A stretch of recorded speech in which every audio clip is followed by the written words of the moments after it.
اللہ کا لطف و کرم اور فضل و احسان ایک سائبان بن کر تمہارے اوپر سایہ فگن ہوا. یہ سب کچھ جو کچھ اللہ رب العزت نے میرے ذریعے تمہیں عطا کیا ہے، میرے حبیب آپ ان سے فرما دو لا اسألکم علیہ اجرا، میں اس پر تم سے کوئی اجرت نہیں مانگتا، کوئی معاوضہ نہیں مانگتا، کوئی بدلہ اور صلہ نہیں مانگتا، اپنی ان محنتوں کی تم سے کوئی قیمت نہیں وصول کرتا.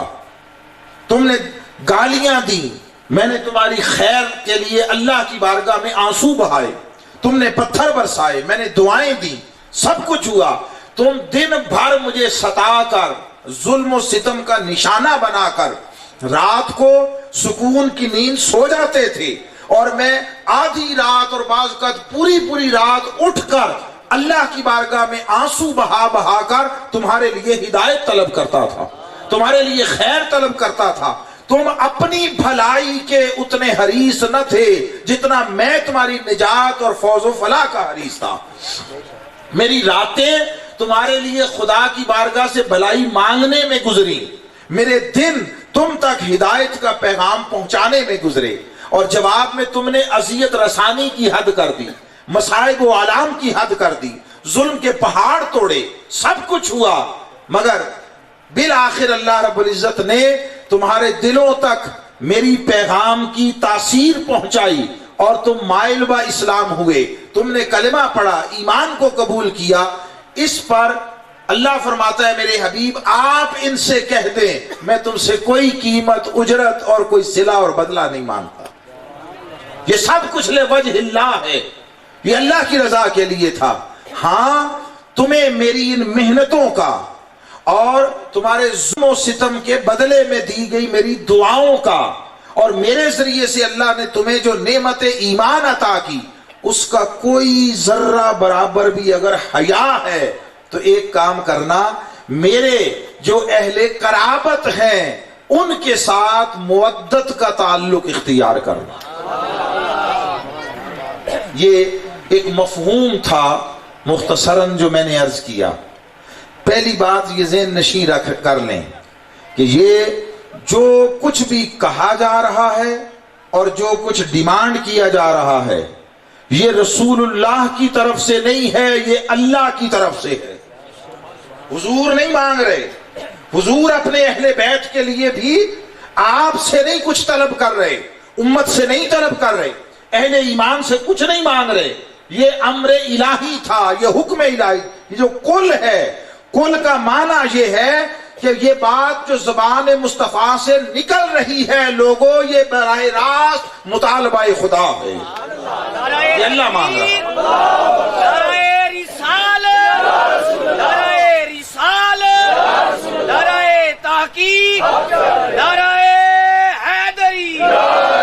اب حضور کے اہل قرابت کے ساتھ یہ مودت اختیار کرنا یہ مطالبہ مصطفیٰ نہیں ہے، یہ مطالبہ خدا ہے، یہ اللہ کا مطالبہ ہے. اور پھر یہ بھی ذہن میں رکھیں، علماء بیٹھے ہیں کثیر تعداد میں، آپ یہ بحثیں جو اگلی بات کرنے لگو یہ سنتے ہیں، پیچھے محرم گزرا ہے اس میں درجنوں بار سنے ہوگی. میں صرف مضمون کا تسلسل قائم کرنے کے لیے ایک بات شامل کر رہا ہوں.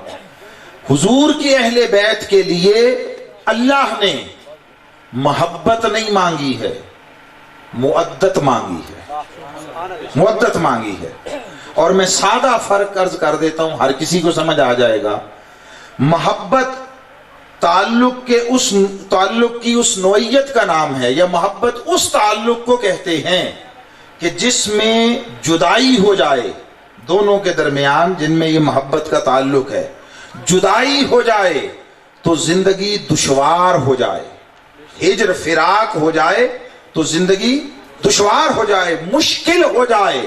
مودت وہ ہے کہ جن کے درمیان مودت کا تعلق ہو، اگر جدائی ہو جائے تو زندگی مشکل نہ ہو، زندگی ناممکن ہو جائے. محبت میں ہجر و فراق سے آنسو آتے ہیں، مودت میں ہجر و فراق سے جان جاتی ہے، باقی نہیں رہتی. مینڈک کو پانی سے محبت ہے، سانپ ہوتے ہیں بعض، سانپ پانی میں ان کو پانی سے محبت ہے. بہت سارے جانور ہیں جو پانی میں رہتے ہیں جنہیں پانی سے محبت ہے. مچھلی بھی پانی میں رہتی ہے. مچھلی اور مینڈک کے تعلق کا جو پانی کے ساتھ ان کا ہے، فرق یہ ہے مینڈک کو پانی سے محبت ہے، محبت کا تعلق ہے. مچھلی کا پانی کے ساتھ مودت کا تعلق ہے. پانی مینڈک کو ملے خوش ہوتا ہے، دور رہے تو پریشان ہوتا ہے، مگر زندہ رہتا ہے. مچھلی کا تعلق مودت کا ہے، پانی میں رہے تو زندہ رہتی ہے، باہر نکالو جان دے دیتی. اللہ نے اہل قرابت مصطفیٰ کے لیے محبت نہیں مانگی، مودت مانگی، مودت مانگی ہے. معنی یہ ہے کہ تمہارا دل ان کے ساتھ اس طرح منسلک ہو جائے کہ تمہارے اندر سے باقی سب کچھ نکل جائے، جان بھی نکل جائے، تب بھی ان کی مودت کا تعلق تمہارے اندر سے نہ نکلنے پائے. بعض لوگ ان چیزوں کو، ان نسبتوں کو مسلکی اعتبار سے تقسیم کر کے مختلف گھروں سے منسوب کر دیتے ہیں. میں آپ کو اہل سنت کی پہچان کروانے لگا ہوں. اہل سنت کی، اہل سنت وہ ہیں جو 5 نسبتیں رکھتے ہوں اور 5 نسبتیں اپنے کمال پر ہوں. یہ بھی پنجتن کا تعلق ہے، عدد ادھر سے آیا ہے، نسبتیں الگ الگ. 5 نسبتیں جن کو میسر ہوں، 5 نسبتوں کا فیض ہو، 5 نسبتیں اپنے کمال اور جوبن پر ہو، وہ اہل سنت ہیں. پہلی نسبت اور پہلا تعلق وہ توحید باری تعالی کا ہے. اللہ کی توحید، اس کی وحدانیت، اس کی معبودیت پر پختہ کامل یقین ہو، اور وہ رب پر ایسا یقین رکھتے ہو کہ بقول اقبال ہر کے رمز لا الہ فہمی داست، شرک را در خوف مزمردی داست. جس کو لا الہ کا راز سمجھ آ گیا، جس کو لا الہ کی رمز سمجھ میں آ گئی، اللہ کے سوا کسی اور سے ڈرنے میں شرک دیکھتا ہے. تم نے سمجھا شرک خالی پتھر مٹی گاڑے کی مورتیں بنا کر، لکڑی کی مورتیں بنا کر ان کے سامنے ماتھا ٹیکنا شرک ہے؟ نہیں، یہ باہر کا شرک ہے. اس سے پہلے اندر کا شرک ہوتا ہے، اندر کا شرک ہوتا ہے. اگر اندر شرک ہو تو سامنے کعبہ بھی ہو تب بھی بندے کو نور ایمان نہیں ملتا. اندر توحید کی شمع چل اٹھے، باہر چاروں طرف بت پڑے ہوں، تب بھی بندہ حامل توحید ہوتا. نعرہ تکبیر، نعرہ رسالت، نعرہ رسالت. ماشاءاللہ ماشاءاللہ سبحان اللہ. جو بات کر رہا ہوں یہ جوش جذبات اور خطابت میں نہیں کہہ رہا. ہمارے یہاں خاص کر ادھر پاکستان میں پرابلم یہ ہے کہ جوش خطابت میں بہت کچھ کہا جاتا ہے، پھر بعد میں کہتے ہیں جوش خطابت میں کہہ دیا تھا. جوش خطابت میں کوئی کہہ کے پھر کہتا ہے بھئی میں نے کہہ دیا تھا، یہ قرآن اور حدیث تھوڑی ہو گیا. اور وہ ملکی سطح کے لیڈرز ہوتے ہیں، ملکی سطح کے لیڈرز. جس قوم کے لیڈروں کا یہ حال ہو، قوم خدا جانے کہاں پہنچی ہوئی ہوگی. تو میں جوش جذبات اور خطابت میں نہیں کہہ رہا. میں نے کیا کہا؟ اندر اگر لا الہ اتر گیا، پرابلم یہ ہے ہم لا الہ کو نہ سمجھتے ہیں نہ قبول کرتے ہیں، اور الا اللہ کا فیض پانا چاہتے ہیں. لا الہ ایک وادی پرخار ہے، لا الہ ایک اعلان جنگ ہے، لا الہ ایک نعرہ مستانہ ہے، لا الہ ایک صدائے کلندرانہ ہے، لا الہ صدائے تکبیر ہے جو دل کی وادیوں سے اٹھتی ہے اور افق تا افق پھیلتی ہے، عرش اولا تک جاتی ہے. جس سے زندگی کی اشراق، جس سے اشاع ہو اشراق، جس سے زندگی کی اشاع ہو اشراق، ندائے مومن صدائے مومن ندائے آفاق، وہ آفاق میں گونجتی ہے. ہم نے لا الہ کو سمجھا نہیں ہے. لا الہ اعلان جنگ ہے اندر اور باہر کے ہر طاغوت کے خلاف، ہر ابلیس کے خلاف، ہر یزید کے خلاف، ہر فرعون کے خلاف، اندر اور باہر کی ساری نفسانی طاغوتی قوتوں کے خلاف اعلان جنگ ہے۔ جس لا الہ سے کفر کے ایوانوں میں لرزہ بپا نہ ہو، سمجھ لو یا پڑھنے والا منافق ہے یا پڑھنے والا جاہل ہے، اسے سمجھ نہیں آئی۔ لا الہ کی صدا جب اٹھتی ہے اس سے وادی و کوہسار گونجتے ہیں، کفر کے ایوانوں میں زلزلے بپا ہوتے ہیں، پھر ایوان ہائے کسرا ان میں دراڑیں پڑتی ہیں۔ ہم نے اس کو سمجھا نہیں۔ وہ لا الہ پہلے اندر جاتا ہے، ترتیب اور رخ سمجھا رہا ہوں، دین کا، ایمان کا، اسلام کا، لا الہ کا رخ باہر سے اندر کی طرف نہیں ہے، اندر سے باہر کی طرف ہے۔ یہ پہلے اندر جائے گا۔ اندر میں نے کیا کہا کہ اندر اگر بت ہوں تو باہر دہلیز کعبہ پہ بھی بندہ بیٹھا ہو تب بھی مشرک کا مشرک ہے، اور اندر اگر نور توحید جل اٹھا تو پھر ارد گرد سب طرف بت ہی بت ہو تب بھی وہ صاحب توحید ہوتا ہے۔ آقا علیہ السلام نے اعلان نبوت فرما دیا، 13 سال مکے میں گزارے۔ ان 13 سالوں میں آقا علیہ السلام کی دعوت اور تبلیغ کے 2 جلی عنوان تھے۔ پورا قرآن اٹھا کر تاکلے مکی دور میں جو جو صورتیں آئیں، اس میں جو جو کلام ہوا، جو جو پیغام دیا گیا، 2 چیزیں جلی عنوان تھیں، ایک توحید باری تعالی اور ایک قیام آخرت، قیام قیامت۔ یہ 2 چیزیں تھیں۔ صبح بنیادی طور پر عقیدہ توحید ان تک پہنچایا جا رہا تھا، شرک سے نکالنے کے لیے۔ اب شاید یہ بات بہت ساروں نے زندگی بھر پڑھی تو دور کی بات سنی بھی نہ ہو، اس طرف دھیان نہ گیا۔ پتہ سب کو ہے جو نظم میں قائم کرنا چاہ رہا ہوں شاید اس طرف کبھی دھیان نہ گیا ہو۔ صبح و شام بات توحید کی تھی، چلتے پھرتے آتے جاتے اٹھتے بیٹھتے تبلیغ توحید کی تھی۔ صبح و شام یہی بات تھی نا، قولوا لا الہ الا اللہ تفلحوا، کہہ دو لا الہ الا اللہ کامیاب ہو جاؤ گے۔ صبح و شام آتے جاتے ہر طرف ہر کسی کو بات توحید کی جا رہی تھی، تبلیغ توحید کی جا رہی تھی۔ کتنی عجیب بات ہے، جس مکی ماحول اور معاشرے میں صبح و شام توحید کی بات ہو رہی تھی وہاں 360 بت توڑے پڑے تھے، 13 سالوں میں ایک بت نہیں توڑا۔ کوئی کسی کے پاس روایت ہو کہ چلو 1 2 4 5 10 توڑوا دیے تھے تو چلو میں کچھ سمجھوں، ایک بت نہیں توڑا نہ توڑوایا۔ اور توڑوانے کی بھی ضرورت کیا تھی؟ جس کی انگلی کے اشارے سے، سمجھ رہے ہیں، انگلی کے اشارے سے چاند 2 ٹکڑے ہو کر جڑ جاتا ہے، وہ اشارہ کرتا کون سا بت بچ جاتا، مگر نہیں کیا۔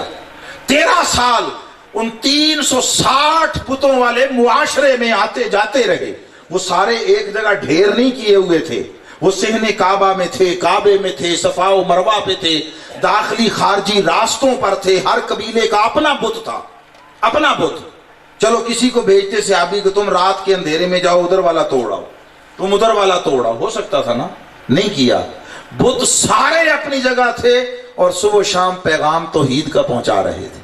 اس بتوں والے کعبے میں مصطفیٰ نے نمازیں پڑھی، وہیں پر نماز میں تھے نا جب آپ کی پشت مبارک پر اجڑی لا کر رکھ دی گئی۔ کہاں نماز پڑھ رہے تھے؟ صحن کعبہ میں تھے، بت تھے۔ کسی کو یہ خیال آ سکتا ہے نکتہ افرینی کے طور پر کہ جی اس وقت فلسطین و مسجد اقصی جو وہ قبلہ تھی، قبلہ اول، چلو میں نے مان لیا قبلہ وہ تھا، نماز تو یہاں پڑھ رہے تھے، دائیں بائیں سب آگے پیچھے بت تھے۔ پھر جب ہجرت کر کے مدینہ آ گئے، 1.5 سال گزر گیا، 1.5 سال کے بعد تحویل قبلہ کا حکم آ گیا، فَلَنُوَلِّيَنَّكَ قِبْلَةً تَرْضَاهَا، حبیب جدھر آپ کا دل کرتا ہے ادھر رخ کر لے، جدھر آپ رخ کر لیں گے ہم ادھر قبلہ بنا دیں گے۔ اللہ نے یہ نہیں فرمایا حبیب کعبہ مکہ کو قبلہ بنائیں گے، نہیں، فرمایا